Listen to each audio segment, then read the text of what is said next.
Liverpool Fan in Japan. Hello YouTube, Liverpool Fan in Japan here, the Miyazaki man, Sai. We have beaten Girona 1-0 in the Champions League, so we still have that 100% record in Champions League. Top of the slop, cream of the crop. The cream of the crop! This channel, right? Substance in abundance. But what I really like about the post-match interview is Arne Slot showed his ruthless, aggressive side. He was not satisfied with the performance. Now, you don't always compliment the team and you don't always give yourself a pat on the back after a victory. He said as well, you have to have critical thinking and realize that that performance was not good enough. We were not aggressive enough. We were not decisive enough in the press.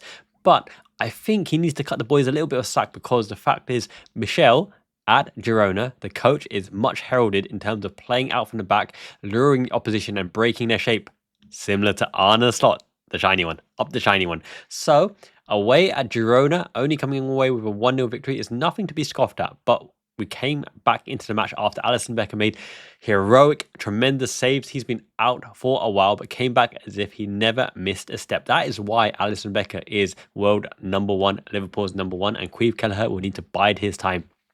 On the previous video, people were like, we need to keep Queeve Kelleher. We need to show him the money. We need to show him the love. But I don't think it's about money, and I don't think it's about respect. He wants to be a number one. Now, you can't solve that conundrum by giving him more money. And unless you're giving him the number one spot, in which case Alisson Becker's going to leave, because Alisson Becker is our number one, even though, you know, we've got Mamardashvili coming in. Alisson Becker is Arne Slot's number one, and Mamardashvili will be coming in knowing that he'll play second fiddle, and he's willing to do that anyway because he signed on already. So Kelleher, unfortunately, will leave unless there's a dramatic U-turn. But once again, Alisson Becker showed his quality and credentials and made it look easy as well. Mo Salah, obviously, putting away the penalty, calm as you like, 1-0. That's how we do it against tough opposition.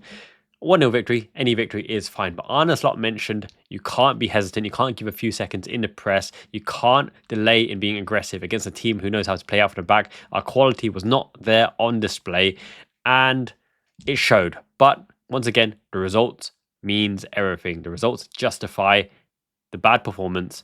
Get through a bad day, a bad patch, and then move on to the next match. The next match is against Fulham, and I'm going to live stream that for you guys. So please join me. It's going to be a midnight kickoff. Ooh la la, but it doesn't matter.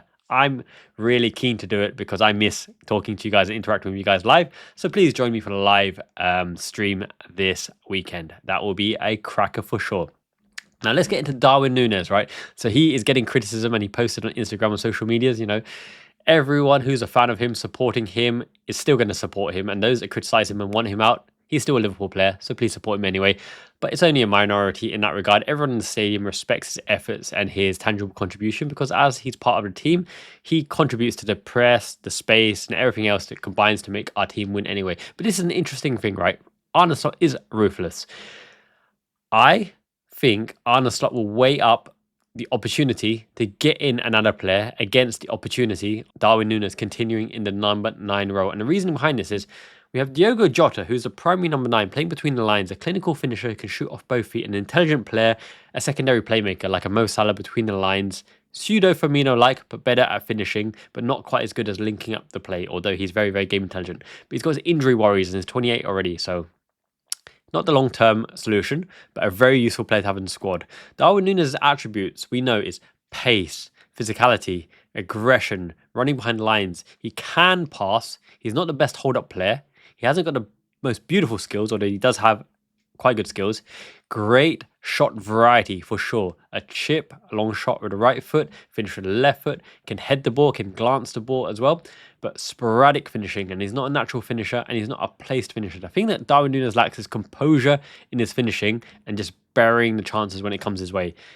And I don't think you'll ever get that. He's not Robbie Fowler, for example, but he can be a quantities finisher a la Ollie Watkins as well, right? Working hard, running the channels, physical prowess, defending from the front, agent of chaos, high shot volumes, some goals in the league. He's not our main goal scorer, but you support him for the fact that he's an option and a useful option because a tactician like Arne Slot would need variety in the front line.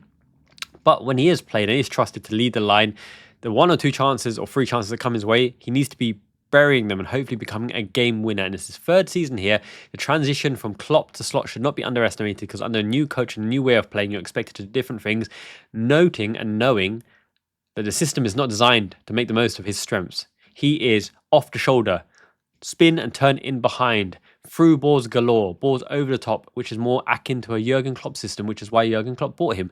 But remember that Jurgen Klopp dropped him towards the end of the season as well because of a bad patch of form and went with Gakpo up front, even though Gakpo and Arne Slot has been a left-sided player almost 100% of the time, and Luis Diaz has been up front. Now let's look at that option as well.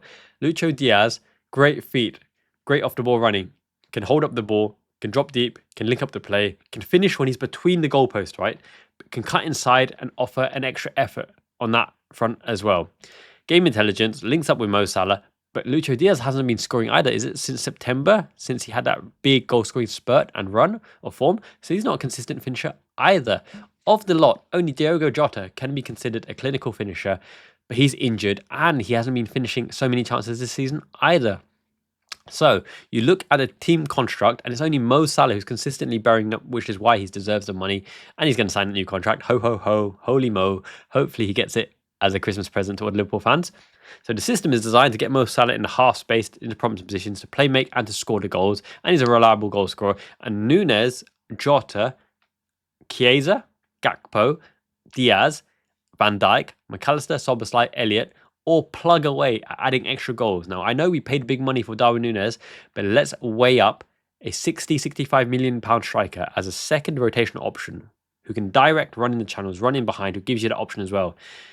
If you sell him, you're only going to get maybe 45 million. 45 million, I'd assume, 50 million, maybe clauses on top. So you're going to be losing 15, 20 million there or thereabouts. And is that turnover, that revenue, enough money to get a replacement? Now, who could you look at? Omar Marmoush is a completely different player than Darwin Nunez, a more skillful player than Darwin Nunez, less shot variety, similarly hardworking, Egyptian connection with Mo Salah as well, great form in the Bundesliga, in terms of metrics, assists and goals galore, but only this season. He's only had one sample season. Now, Darwin Nunez had one sample season at Benfica to reach, the heights of goal scoring performance, and we signed him off the back of that and his performance in the Champions League against us as well.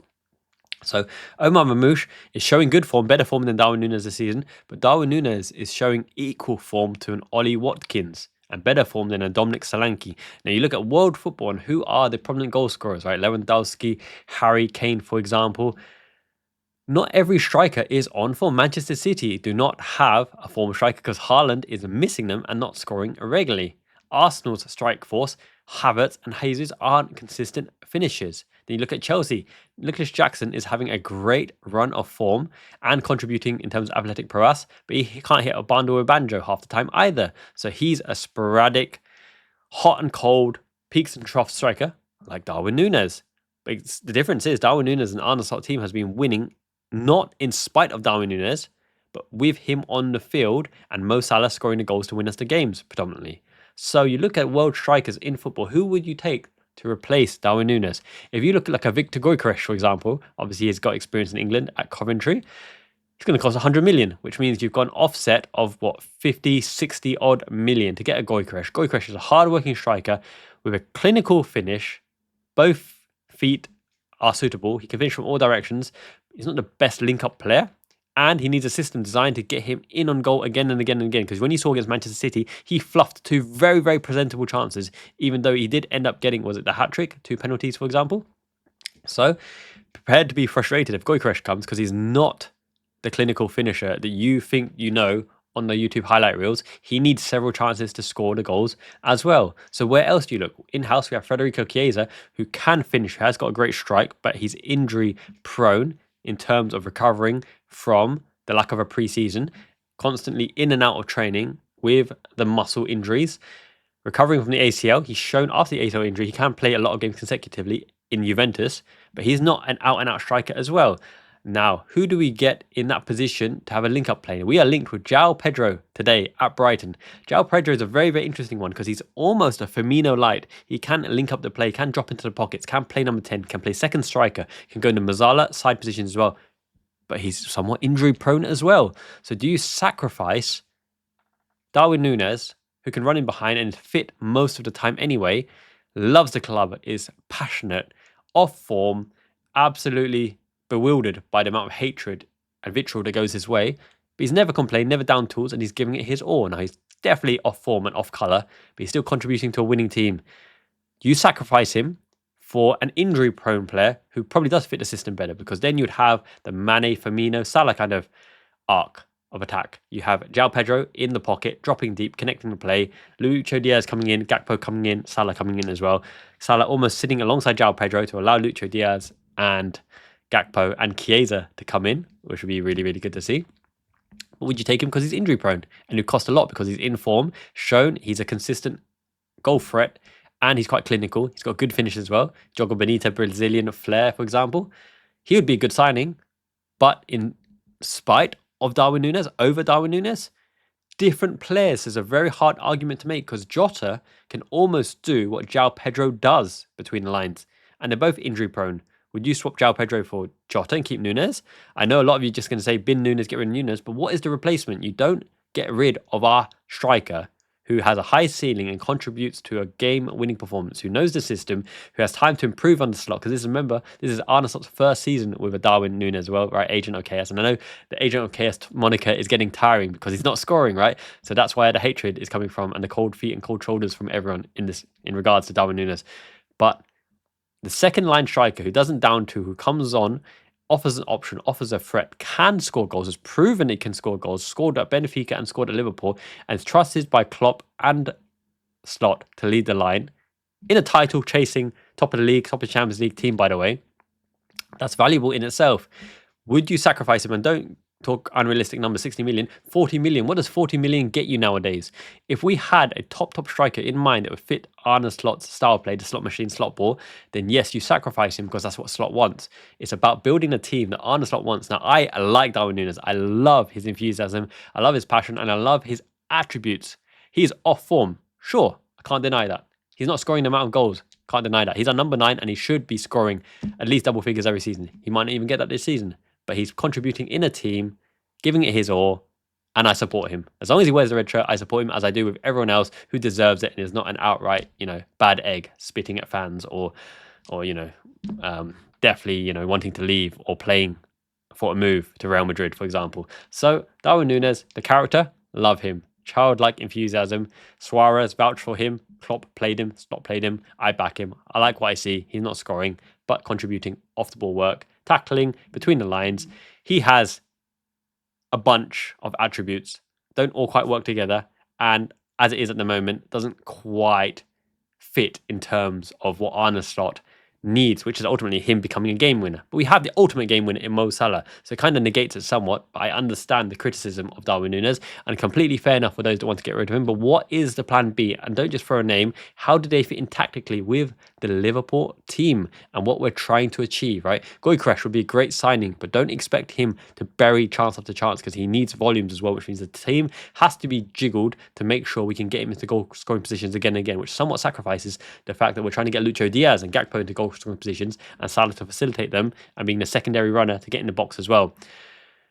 Gyokeres would be nice. Marmoush would be nice, but even further away from a Darwin Nunez, because he's a skillful player that links up and offers assists. So who's going to be the point man in that team of Salah and Marmoush? It's going to be a Gakpo or Lucho Diaz coming in from the left to be that point of the diamond, because Marmoush is not the physical player to play off the shoulder and to run in behind as well. Even when he runs in behind, he's got to hold it up, because he's not absolutely lightning like Darwin Nunez. So Nunez, for me, would still be a valuable player to have. That 50, 60, 65 million pound player on the bench behind a Gyokeres would be amazing. Behind a Marmoush and Jota front line, to have a Nunez as an option would be amazing. Now, people always look at the price tag, but it doesn't matter. If you can afford it, why not have those attributes? The speed, the enthusiasm, the physical attributes, the pressure from the front, game-changing attributes, even if he's off form. Like, if you take away Darwin Nunez, his name, and the way he looks, those attributes are super, super valuable, even though he costs that amount of money. But if Liverpool really want to balance the books, then recouping 40 odd million for him, and there will be a taker somewhere because of his sky-high ceiling, could be the wise move. And Arne Slot is ruthless enough to pull the trigger to make that move as well. But who in world football, once again, do you really, really want? Dusan Vlahovic at Juventus, right? He is a Cavani light, but he's not as good as Cavani. He's definitely not as good as Cavani because he doesn't work as hard, and his shot variety isn't huge, and he does down tools somewhat, right? When the going gets tough, he does not stand out to be counted, and he's not the most prominent clinical goal scorer either. You're not going to get a Lautaro Martinez out of Inter Milan because he loves Inter Milan, and he'd cost 100 million plus. Boniface, he doesn't even regularly start for Leverkusen. Sometimes he starts, sometimes he doesn't. Osimhen could be an option, but talking about bad eggs, that wage package and that agency deal there doesn't look super realistic to me. And we talked about Joao Pedro, who I think would be a great fit because obviously he's Premier League proven Brighton as well, but it'd be expensive. Cunha at Wolves. Now, Cunha is more consistent than Joao Pedro in terms of availability. However, he doesn't score, I think. Obviously, Wolves don't attack with as much flair and doesn't score as much. But I think he doesn't fit as much of a Joao Pedro between the lines. But he's definitely an option, good shot variety. But he's a streaky player, hot and cold, right? Hot and cold. He doesn't outperform his expected goal differential. And on the eye test as well, quality player, but would change the style of play again, once again. Who else would you look at, right? Evan Ferguson at Brighton? No, he's still very raw. Who else can you take from the Premier League? There are players like Isak, Alexander Isak at Newcastle, but he costs nearly 100 million and he's injury prone. How tired are you of Liverpool signing injury prone players? I don't mind to take a gamble on it, considering that Slot's record with injury prone players is actually really good, getting him on the pitch. Look at Ibu Konate, for example, right? Even Diogo Jota and Ibu Konate are taken out by freak accidents. Endrick, doing his best to take Ibu Konate, and Chelsea player falling on Jota, bashing his ribs, for example. So do you take a risk on that? But he's a £100 million signing and in place of a Darwin Nunez. And he likes to come in from the left as well. But he's got clinical finishing, a variety of finishing, confidence, on top of the world, young, can play for many years. But that injury-prone factor is something to consider for the fact that if you build your team around Isak at the top, best expectancy, best case scenario, 65% availability because he does have constant muscular injuries as well. So is that a gamble you'd be prepared to take? Considering the backlash that people are giving Chiesa, they only give him that backlash because they bought him. He's the only transfer that came into the squad this summer. Martinelli will come in the next window, in the next summer.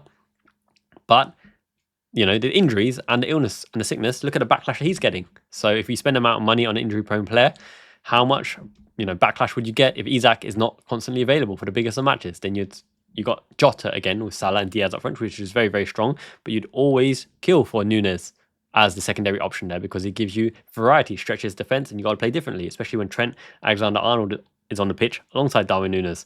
So if you want to bin Nunez, tell me, what is the solution, what is the option, and why would you pick them, and how would you play with that particular player? Because you've just got rid of a physical menace who's constantly pressing, not complaining, not afraid to be on a bench, not afraid to give it his all when he comes on, and is obviously still highly regarded in world football and is playing on merit as first choice, even though the backup behind him, Chiesa, Lucho Diaz, Gakpo, Salah can play up front. Jadon Dan's obviously in reserve as well. So, yeah, what would you do? Would you bin Nunez? Would you keep Nunez? Is this last chance salute? Give him the next 6 months to prove his worth. How much do you think we would get for Darwin Nunez? Do you think Arne Slot will bin him? Do you think Arne Slot has lost faith in him, will stick with him? He said in a post-match interview, strikers need goals, even though Darwin Nunez is not scoring. As long as someone else is scoring, Mo Salah, for example, then it's all okay. And I agree with that, because as long as you win, then the narrative is written that this is a winning team. But he did not like the performance. Nunez is not connecting the play effectively.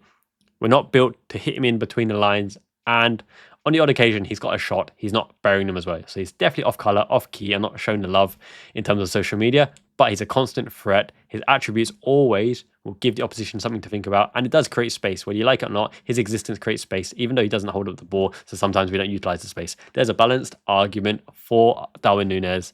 If we win the league this season, he's a, more or less in a Liverpool folklore, because him and Diogo Jota are our starting strikers, and with Jota's injury, he would have started a lot of the games which we won. We have a high winning percentage of Darwin Nunez in there, but if he's not scoring the goals, then ultimately, if you can find a goal scorer that fits Arne Slot's system, that's probably where we go. But I still am a fan. I like Nunez.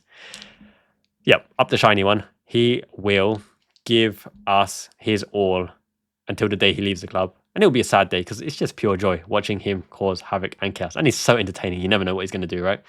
So yeah, once again, let me know your thoughts in the comments below. Drop a like on this video. I think Arne Slot is ruthless.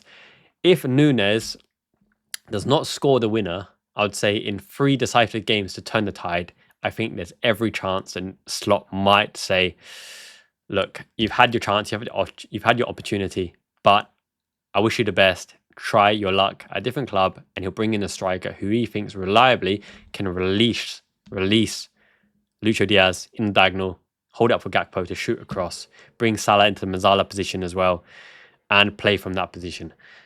I'd still like Darwin Nunez to be a second string, even if he's not a first choice. I'd love for him to come off the bench and make a difference, make an impact. You do need game changers off the bench, and he is one. But regardless, I understand his wage, his price, and it's attractive for fans to target him. And he may want a new start, and Slot may want his new shiny striker as well. But Slot is definitely targeting a ball controller in midfield first, a young left back with a high ceiling like Gyokeres or Aït-Nouri, for example. A Zubimendi or Angelo Stiller at the base, Maxence Kakare, I've mentioned it again and again. Opportunistic signings like Ryan Cherky, for example. We may even look for youngsters to supplement the front line, because Nalo, left-footed, left-sided centre-back, we signed another one from Manchester City. Train Yoni's coming on leaps and bounds in Chelsea and doing his part as well. You see how massive Van Dijk looks against Ngumoha, Train Yoni, all these players coming in. The future is bright. Ben Doki Doke doing his thing at Middlesbrough as well. Yeah, even though the young team isn't winning, it's not designed to win. It's designed to feed and supplement the first team, and we have definitely sky-high potential youngsters coming through the ranks, and maybe even someone like Jayden Dans or Kumas, might take the reins and show what they're worth. But I think in the near future, a left back, a controlling midfielder, a striker will come in. But I would not be surprised. I would not be surprised if Anthony Gordon is the big signing that comes in, for the fact that Anthony Gordon can play all across the front line, can play from the front, can play off the left. If he plays off the left, Lucho Diaz is a legitimate option up front. He can play on the right as a backup for Mo Salah as well.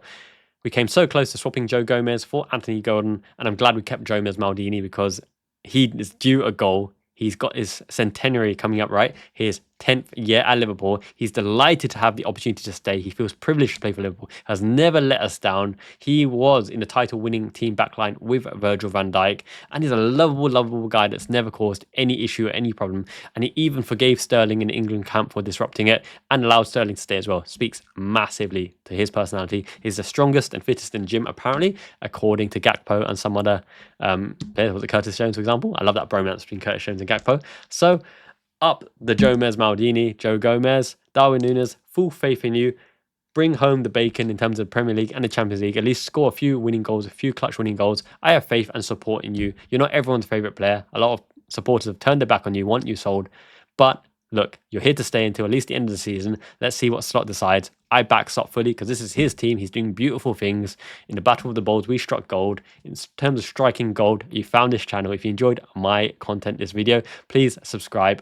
I'd love to get to 8,000 subscribers for the end of the year. So until next time, Zaki man, Ichiban. It means the best. Ichiban means number one. Janet means ciao. Liverpool fan in Japan.